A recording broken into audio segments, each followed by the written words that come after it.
Hi hello నమస్తే. Cancer వచ్చిన తర్వాత హాస్పిటల్ తిరుగుడు అలవాటైంది. సూదులు కూర్చుడు.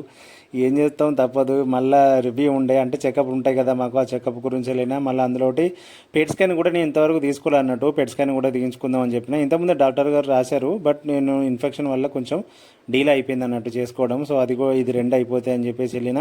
పెట్ స్కాన్ అపాయింట్మెంట్ ఆల్రెడీ తీసుకున్నా. వాళ్ళు నెక్స్ట్ డే అంటే అమౌంట్ పే చేసి అంతా అయిపోయిన తర్వాత వాళ్ళు నెక్స్ట్ డే చెప్పారు, అంటే రేపు పొద్దున వెళ్ళాలి, రేపు పొద్దున 6 గంటల లోపే ఏమైనా తినమన్నారు. తాగకపోతే ఒక ప్లెయిన్ వాటర్ తప్ప ఏం తీసుకోవద్దని చెప్పారు, డైట్తో రమ్మన్నారు. సో రేపు 11 గంటల నుంచి 2 గంటల లోపు పెట్ స్కాన్ అయిపోతుందని చెప్పారు. ఇక రేపు పొద్దున నుంచి సాయంత్రం దాకా ఏం జరుగుతుందో చెప్తా మీకు. తొందరనే రేపు సాయంత్రం వరకు అట్లా అప్లోడ్ చేస్తా వీడియో. ఇక బ్లడ్ టెస్ట్ రాసిరు వాళ్ళు. రేపు బ్లడ్ కూడా శాంపిల్ ఇచ్చేసిన. ఇక నెక్స్ట్ డే పొద్దున పోవాలి. ఇక ఇప్పటివరకు సబ్స్క్రైబ్ చేసుకుని ఎవరు ఉంటే ప్లీజ్ నా ఛానల్ సబ్స్క్రైబ్ చేసుకోండి. నా కంటెంట్ ఇట్లాగే సపోర్ట్ చేయాలని కోరుకుంటున్నాను. ఏం జరుగుతుందో చూడాలి. ఇక పెట్ స్కాన్లో రిపోర్ట్లు ఏమొస్తాయో తెలియదు. అంటే ఇన్ఫెక్షన్ ఉంది కదా, అది ఎట్లా ఉంటుందో కూడా చూద్దాం ఇక.